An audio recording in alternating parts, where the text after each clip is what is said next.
I see double lines ahead, and I know that means be extra cautious and stay on your side. So as soon as I can, I'm going to make my way over to my side of the double yellow lines.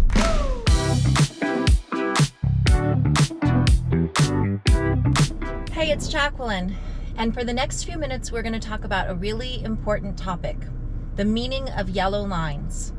We're going to talk about double yellow lines, single yellow lines, dashed lines, and what do we do if there are no lines? The most important thing for us to remember about double yellow lines is that it indicates opposite lanes of traffic. It means that there are going to be cars or bikes or motorcycles or buses coming directly at you in the opposite lane. For that reason, we never pass a car across a double yellow line. That means if I'm driving along in a direction and there's a slow car ahead of me, I do not get to pass them because I want to speed up. I have to maintain my speed and wait for a safe opportunity to pass. Safe passing opportunities are marked by dashed yellow lines. And sometimes in spaces where a double yellow line creates a backup of traffic behind a slower vehicle, there will be pullouts for the slower vehicle. So if you just remain patient, there will be a time when the slower vehicle ahead of you will pull over to the right and you will be able to pick up your speed. But never pass over a double yellow line. There are times when you can turn left over a double yellow line. For example, if you're turning into a driveway. If you're turning into a driveway on the left-hand side of a street, you are allowed to turn over the double yellow line, but you have to be extra cautious, making sure that there's no traffic. So that counts just like a regular unprotected left, but of course, the double yellow line means be extra cautious. We're going to drive in spaces where we're going to be marked by double yellow lines. We'll see some single yellow lines. We'll see some dashed lines, and we'll even see some spaces where, to be safe, we have to drive across a double yellow line, a dashed yellow line, or in an area that absolutely feels like we're on the opposite side of the road. So when we're dealing with yellow lines, remember that they are guidelines for your caution and safety, and that sometimes you have to use common sense to go a little bit over the line to remain safe. For example, if there's a wide parked car on the side of the road. Let's get out on the road and see what the world has in store for us. So all the way down this road on the left, we see a double yellow line. There aren't any driveways on the left, so no reason for us to turn left to cross. But if there's any oncoming traffic that lives on the right-hand side of the road, they might make a turn. So we're cautious, looking for turning cars in front of us, but we're not planning to make any turns ourselves.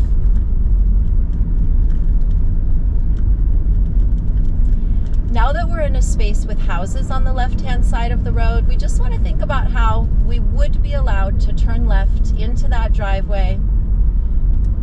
But of course, we would only do that if the timing was right and there wasn't any oncoming traffic.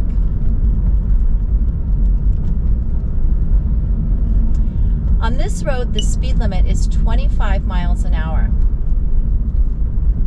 So even if the car behind me wanted to go faster, they would not be allowed to pass me because there's oncoming traffic and it just wouldn't be safe. There are no opportunities to pass on this road because of the hills, because of the curves. The double yellow means don't cross because there is oncoming traffic and there is no safe space to pass a car.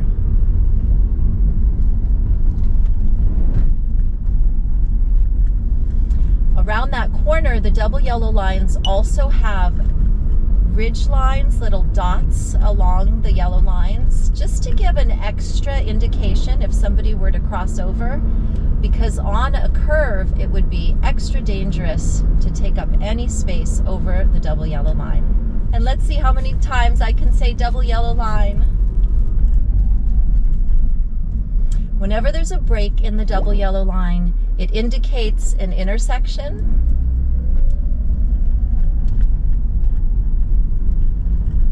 And of course, that means that we could turn left or right, or that we might be interacting with other crossing traffic. And I see dotted lines up ahead to indicate a cautious left turn there.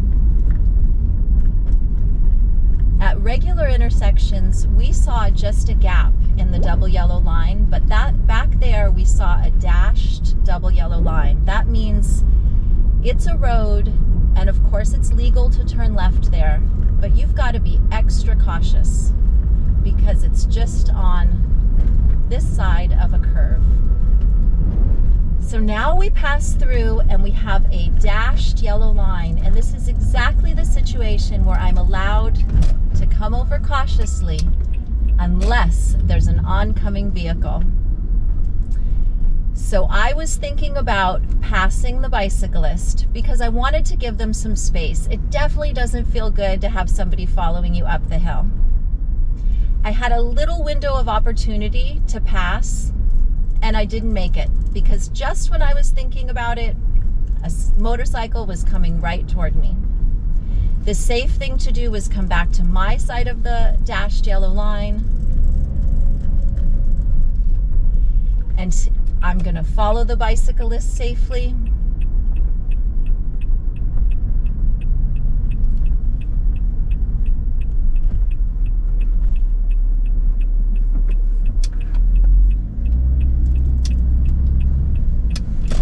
Now I see dashed yellow lines again, but I'm not going to attempt to pass the cyclist. We already have a hazard on the right taking up a lot of space, and up over this hill, the cyclist and myself, we're thinking about an oncoming car. We have to stay to the left of the yellow line because there are parked cars on the right, but we try to get back over to our side as soon as we can. So in that example, we saw that we could cross over the dashed yellow line to avoid parked cars on the right. We see a smashed parked car on the right. That's a really good example of why not to come around a corner too quickly. I mean, we don't know if the accident happened there, but it looks pretty bad. And now we see the right thing to do, the correct thing to do, is to drive on the oncoming lane of traffic. There's obviously no yellow line because there's no way to separate this road for two ways of traffic, even though it is a two-way road. So we take up the space we need, but again, we try to get over to the right, to what seems like the right side of the road. And our goal is to stay to the right, avoiding the parked cars, and following the directions from the yellow lines. Here, we're going to yield to traffic on the right, and there is our friend, the cyclist again. Because the cyclist is narrow, they still fit on their side of the road, but I'm driving with my left tires over the yellow line so that I can leave space for parked cars on the right. I see double lines ahead, and I know that means be extra cautious and stay on your side. So as soon as I can, I'm going to make my way over to my side of the double yellow lines.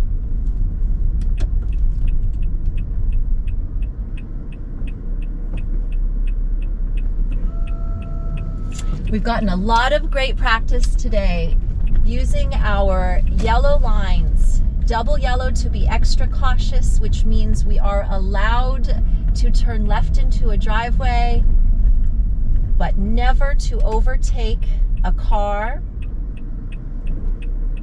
We've seen places where when there's a break in the double yellow line, it indicates an intersection where we're allowed to turn. We've seen long straight shots of double yellow lines where we would not pass a car because there's no safe place. There's either a hill or a curve, something blocking your view. We've seen dashed yellow line, which indicates it's sometimes safe to pass depending on the environment. And we've seen dashed yellow lines where the safe thing to do was to ride over the lines a little bit to the left. We haven't seen any single yellow lines, and that's because we haven't driven by any curbs or barriers to the left. A single yellow line often indicates that there's a curb or barrier to the left, and of course it means be cautious, don't go into the barrier.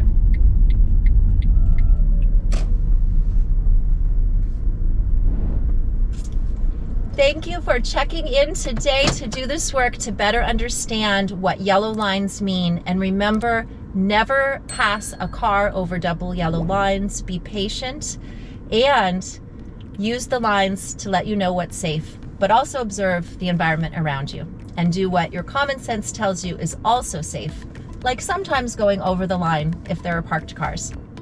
Have a great rest of your day and take care. Thanks.